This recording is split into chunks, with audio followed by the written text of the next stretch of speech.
السلام علیکم ورحمۃ اللہ۔ اسلامی بہنیں تمام وطر کا طریقہ سمجھ لیں کہ وطر نماز پڑھنے کا کیا طریقہ ہے اور اس کی نیت کیسے کریں، اور اگر کسی کو وطر کی نماز میں دعا پڑھنا نہ آئے، دعائے قنوت، تو وہ کیا کرے۔ تو دیکھیں، وطر کی نماز جو ہے نا، یہ واجب ہے۔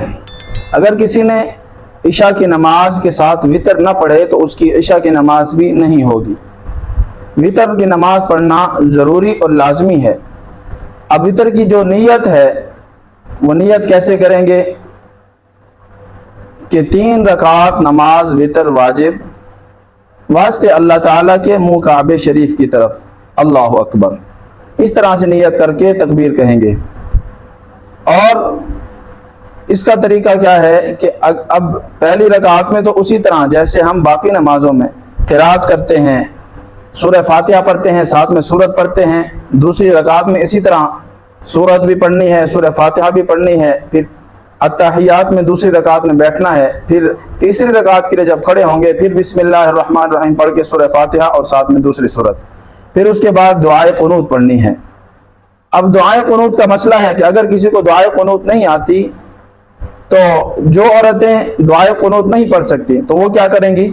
ان کے لیے پھر یہ ہے کہ وہ دوسری دعا جو قرآن میں آتی ہے، ربنا آتنا فی الدنیا حسنہ وفی الآخرۃ حسنۃ وقنا عذاب النار، تو وہ یہ دعا پڑھ لیں۔ تو اس دعا کے پڑھ لینے سے بھی وطر نماز ان کی ادا ہو جائے گی۔ اب بات رہی یہ کہ اگر کسی کو یاد نہیں تو کیا وہ اسی دعا کو پڑھتا رہے ہمیشہ کے لیے؟ نہیں، بلکہ کوشش یہ کریں کہ وہ دعائے قنوت کو سیکھیں اور دعائے قنوت پڑھتے رہیں، کیونکہ بہتر جو ہے وہ دعائے قنوت ہے، اور وطر کی نماز میں نماز کے لیے دعائے قنوت پڑھنا لازمی ہے۔ تو اس لیے وطر کی نماز اس طریقے سے ادا کریں۔ اور اس کے علاوہ وطر کی نماز میں مثال کے طور پر اگر کسی سے دعائے قنوت رہ جاتی ہے تو وہ کیا کرے؟ دعائے قنوت پڑھنا بھول گئے، اللہ اکبر کہہ کر رکوع میں چلے گئے۔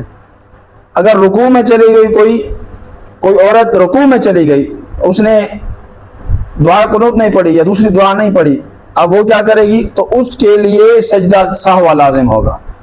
جیسے کہ سجدہ سہوا کا طریقہ ہے، آخری رکعت میں جب وہ التحیات میں بیٹھیں گی تو التحیات پوری کر کے سلام پھیر کے پھر 2 سجدے کرنے ہیں، 2 سجدے کر کے اس کے بعد پھر سے التحیات سے شروع کرنا ہے اور آخر تک پڑھ کر پھر سلام پھیرنا ہے۔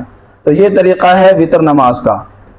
تو اس طریقے سے ہم وطر نماز آپ ادا کریں انشاءاللہ۔ اسی طرح مزید معلومات کے لیے ہمارے چینل کو سبسکرائب کر کے اس ویڈیو کو شیئر بھی کریں تاکہ تمام مسلمانوں کو فائدہ پہنچے۔ اللہ تعالی ہمیں عمل کی توفیق دے، سمجھ کی توفیق دے۔ السلام علیکم ورحمۃ اللہ۔